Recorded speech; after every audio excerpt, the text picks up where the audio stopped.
Mr. Chairman, Mr. Chairman, board members, good morning again. As you heard from Supervisor Lincoln-Felter, he and representatives from the area, along with staff, met with Speaker of the House. And so Supervisor thought it would be a great idea to share the same info with the board. And I would just like to tell you just briefly before I ask Tim to proceed with the presentation that since 2017, Mojave County, City of Kingman, and the USGS have been in a partnership working together to study, track, model, to understand the conditions of the Hualapai Basin and the Hualapai Aquifer. The model is a dynamic living document based on relevant information, such as the City of Kingman actual domestic usage of water, as well as well data recorded by the Arizona Department of Water Resources and agricultural activities, commercial in nature in the area. Please note that this work that is going to be presented to you based on the model is fairly conservative in nature.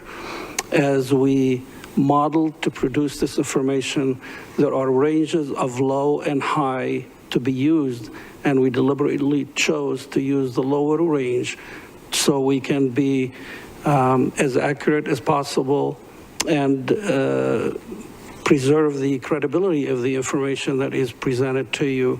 And with that, I would say, please keep in mind if there are any discrepancies or deviations, we've erred on the conservative side.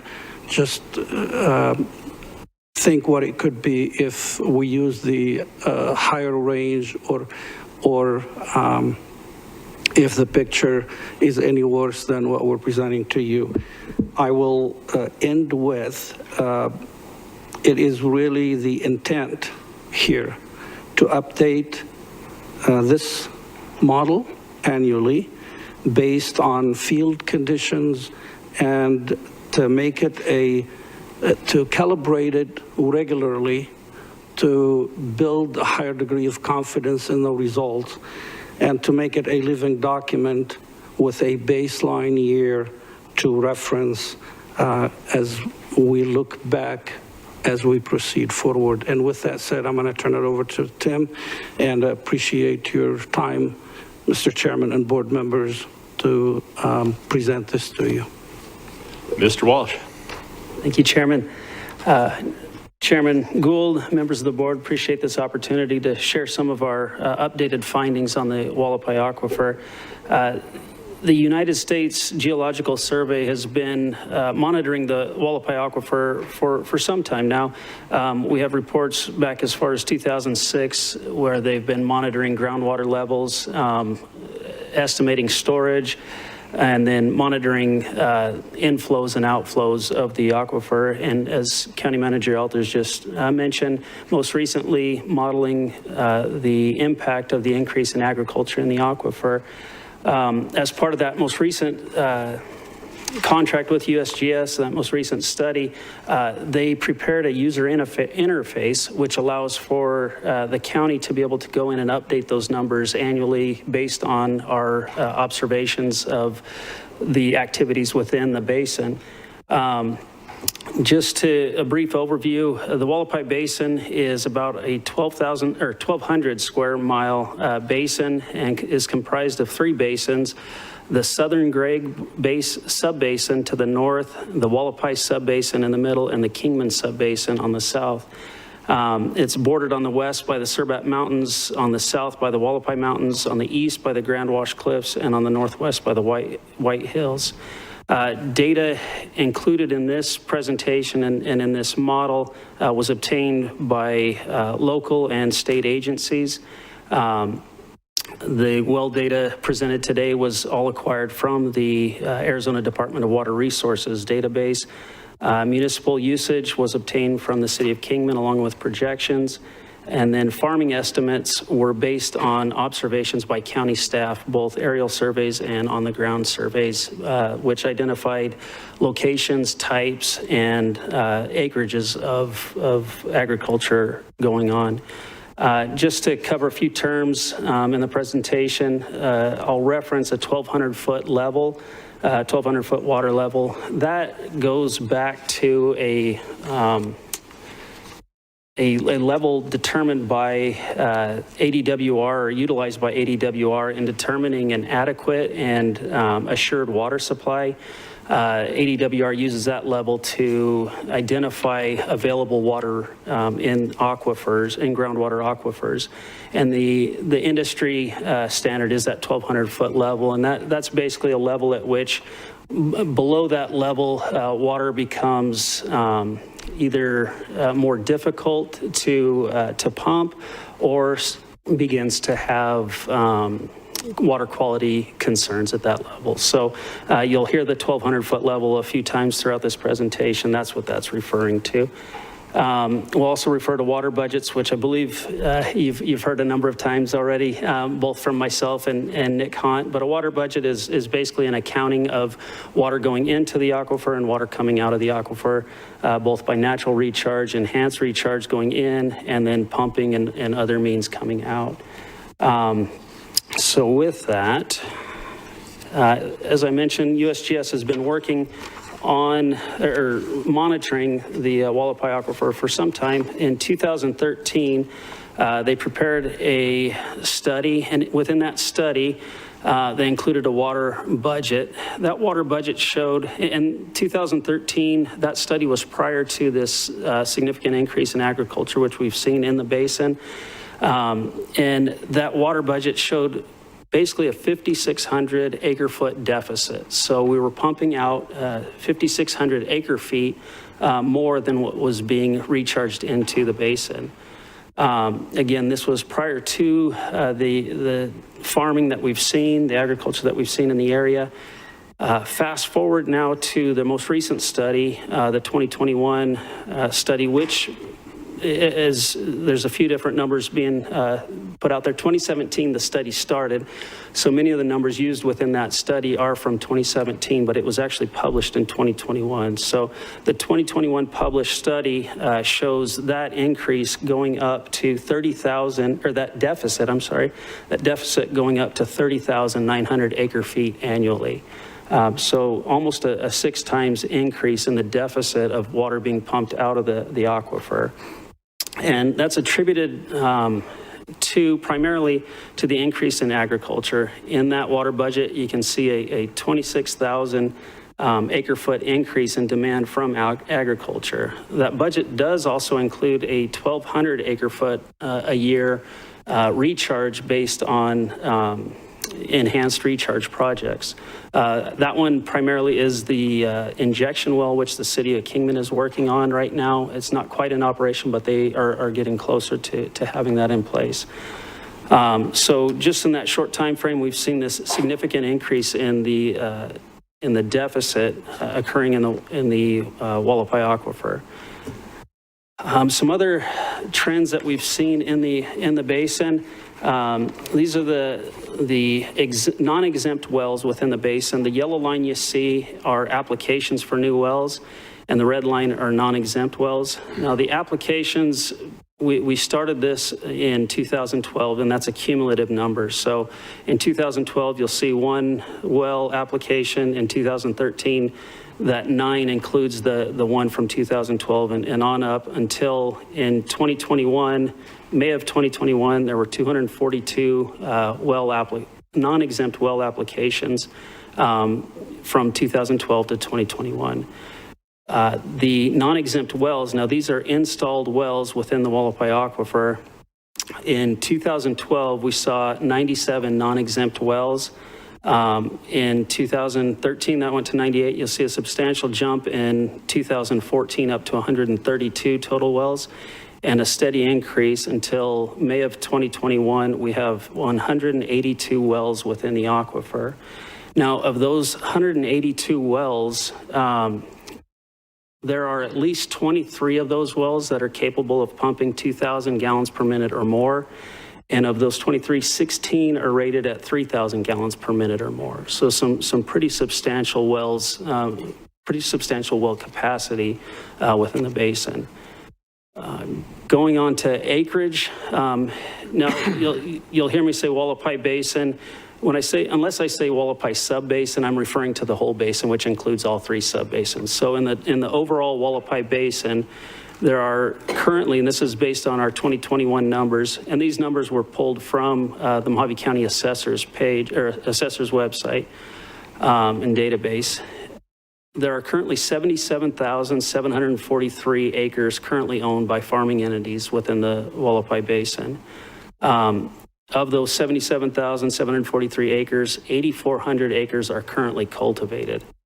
And that 8,400 acres of cultivation yields a demand of 26,901 acre feet of water. And you'll see that correlates back to that 26,000 acre feet that was utilized in USGS's water budget. Now, within the subbasin, it's the Kingman subbasin itself, which is primarily where the city of Kingman gets its water. There are 33,117 acres owned of that total 77,743. And of the total 8,400 currently cultivated within the Hualapai Aquifer, 5,362 acres are cultivated within the Kingman Aquifer, or the Kingman subbasin. That 5,362 acres yields a demand of 16,086 acre feet. Now, as County Managers Elters indicated, we used conservative numbers. So a pistachio tree, an almond tree, at full growth, they can use anywhere between 3 to 6 acre feet per year per acre. So in all of our estimates, we use the 3 acre feet per year per acre, just so that we were conservative in our numbers. So this number of 16,086 is using those more conservative numbers. So with this data, with this information, we were able to update the models, working with the USGS model and working with the modeler who both created it and developed that model. We ran 4 scenarios. The first scenario we ran was the base model, utilizing USGS's numbers from 2017, their farming or their agricultural estimates with some growth in agriculture, and their municipal uses for the city of Kingman. Their municipal uses held the current pumping data that they received in 2017 from the city of Kingman, and basically held those numbers current throughout the model with no growth. Using those numbers, we have basically the model showed 140 years until the water level reached down to 1,200 foot depth. So that was our base model. That's just confirming that we were running it similar to how they were running it, and everything matched up. So our second scenario, we utilized their model, kept the agricultural assumptions the same, and we updated the city of Kingman water through 2021. They keep track of their pumping data. We updated those numbers up through 2021, and then we utilized the 2.5% growth for the city of Kingman demand for the next 30 years. And that was in correlation with the city of Kingman. And by updating just the municipal use and keeping the USGS agricultural assumptions the same, that number drops to 100 years before the 1,200 foot depth. Our third scenario is if we hold agricultural acreage frozen.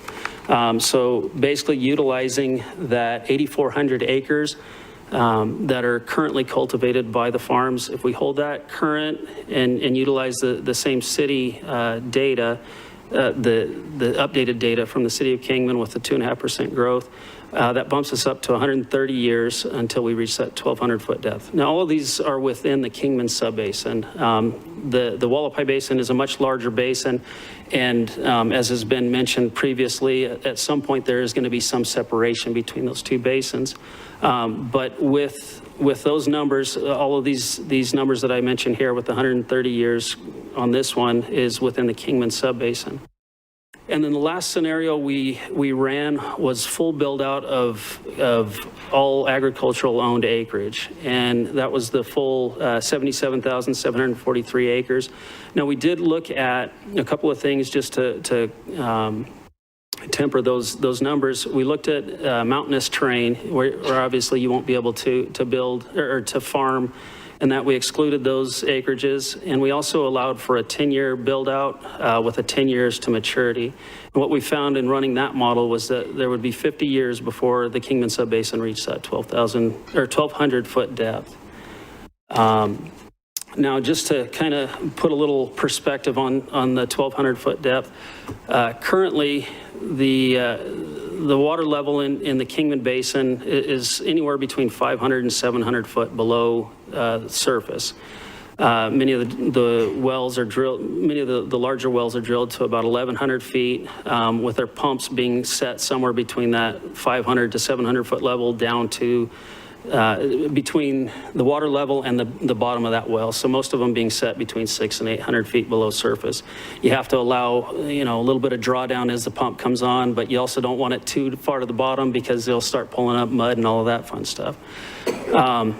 If and when the water level drops to 1,200 feet, those existing wells become useless. They become dry and no longer able to pump. New wells will be required, and those new wells will have to go, instead of the 1,100 foot level, you're looking closer to a 2,000 foot level, a 2,000 foot depth to allow both for the drawdown and to keep it off of the bottom of the well.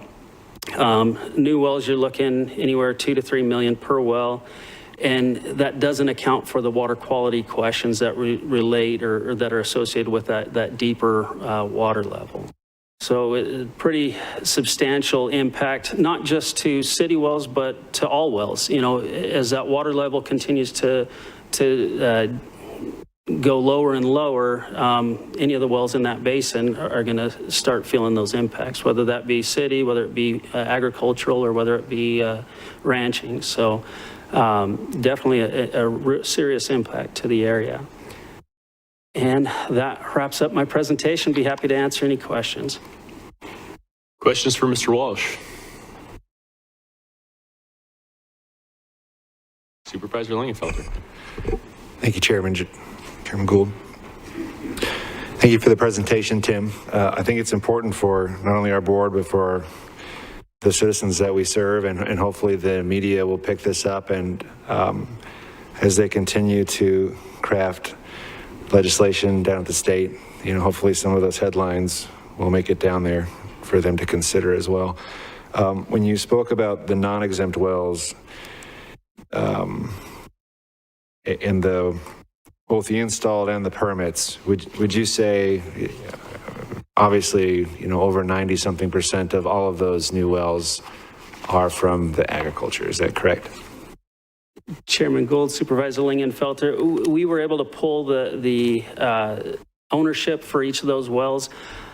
To give you an exact percentage, I couldn't do that, but definitely it was an overwhelming, many of the new wells were all agricultural related. Thank you. And you can correct my math if you need to, but for those that have difficulty converting GPM, gallons per minute, to gallons, a 3,000 gallon per minute well is capable of pumping around 4 million gallons of water every day. Is that correct? Around that, right? You get up to the podium and the brain goes away. Yeah. I'm going to trust your numbers on that one instead of. It's significant when yes, when you have multiple wells that are capable of pumping over 4 million gallons of water every day. Yes. With no limit. Something you didn't mention, in all of those scenarios that were run with the USGS model, we know that the basin is going to separate at about Long Mountain into two separate and disconnected subbasins. I know in the original report, or the last report, the second report, most people know of, USGS did, in their conclusions, I think they said that was going to happen within all scenarios of that study within 40 years or so. Yes, I believe the USGS, I think they have it as early as 2050, that separation begins. And in some of our scenarios as well, we show it even sooner than that, depending on the amount of demand. Obviously, with the updated municipal use and certainly at a full build-out scenario, that would happen much faster. So the well data you showed, that's from City of Kingman, Public Works Department, and I know that in speaking with Rob Owen, they said that they have maybe 10 or 11 municipal wells. I mean, it sounds familiar as former Vice Mayor Kingman that are in that Kingman sub-basin. And most of those are at a depth of, 600 to 800 feet. And if the pump, is much higher than that, right? So this is something that we have to really keep working with our state representatives on to make them understand that if the City of Kingman were to be required to drill 10 new municipal wells, the City of Kingman by far would have the most expensive water rates in the whole state. That's correct. And really, again, that goes to, for a clarification, I believe most of their pumps are set at that 600 to 800 foot level with the well going to about 1,100 feet below surface. Okay, but absolutely, if we get to that 1,200 foot level, they're looking at drilling all those new wells, and that doesn't account, again, those costs don't account for whatever water quality treatment will be needed because of the type of water at that level. Right. Yeah, I mean, I think the data, and I'm glad that we're going to be running it every year. Hopefully we'll be successful this year, but, it just doesn't make any sense outside the active management areas to have somebody that doesn't have to go through a planning and zoning process. Then they can drill as many wells as they want, as large as they want. They can pump as much water as they want. They don't have to meter it, and they don't have to report it to anybody about how much they use. That's insanity. We have to get some new rural water protections for Arizona. And it's not just Mojave County. It's happening in Yavapai, it's happening in Coconino, clearly happening in Cochise for a long time. It's happening in La Paz. It's way past time for us to have real tools. That's all I have to say. Questions for Director Walsh? I have a question. Supervisor Johnson. Thank you, Mr. Chairman. And we keep talking about all this legislation that's trying to be passed in Phoenix. Can't the public just go to a vote and get the same thing done? Chairman Gould, Supervisor Johnson, I don't have the exact requirements for it, but there are abilities for the public to petition and then seek those protections as well. Thank you. Any further questions for Director Walsh? Hearing none. Yep. Supervisor Bishop. Tim, this model will be ran every year, every other year. How do we plan to go forward with using the mod? Chairman Gould, Supervisor Bishop, yeah, our intent is to monitor each year, monitor the activities and that, both agriculture and other that are going on within the basin, update our numbers and run the model again just to keep those numbers current. Okay. All right, thank you. Director Walsh, are we actually looking at the actual static water level in the aquifer as part of this? Chairman Gould, that is correct. We are monitoring that as well. ADWR actually has a number of monitoring wells that they have in the area that was utilized both in this model as well as others. So yes, we're monitoring the water levels as well. Thank you, sir. Any further questions? One last question. Supervisor Fisher. This presentation is about the Hualapai Aquifer, but we can run the same model on the Sacramento Aquifer as well, correct? Chairman Gould, Supervisor Bishop, our most recent contract with USGS focused only on the Hualapai Aquifer, so the ability to update those numbers within the model is only available to the Hualapai Aquifer at this time. We do not have the updated Sacramento Aquifer. That was not included in the most recent study by USGS. Okay, and the reason for that is because the Sacramento Aquifer, as far as the information we have, is a healthy aquifer, and we don't have the concerns with that aquifer as we do the Hualapai. I believe that, yes, Chairman Gould, Supervisor Bishop, that is correct. The Sacramento Aquifer covers a much larger area, and from the information that I've read, has a larger storage capacity than does the Hualapai Aquifer. Okay, thank you. Mr. Chairman. County Manager. Supervisor Bishop, this model is tailored for the Hualapai Aquifer. One can be developed for the Sacramento Aquifer. However, it's not perceived to be needed at this time. As far as the Hualapai Aquifer is concerned, and to also answer your question, the intent is to repeat this exercise no sooner than annually. With that, we can monitor activities removing water or pumping water, as well as activities recharging water. As you know, the city of Kingman has an active well currently under construction. The county has multiple projects in various areas that are designed to capture runoff water and recharge the aquifer. So by updating it annually or at some frequency, we can calibrate it on one hand and make it a living document to where we can learn from it, understand the health and the conditions of this aquifer as we move forward. Okay, thank you.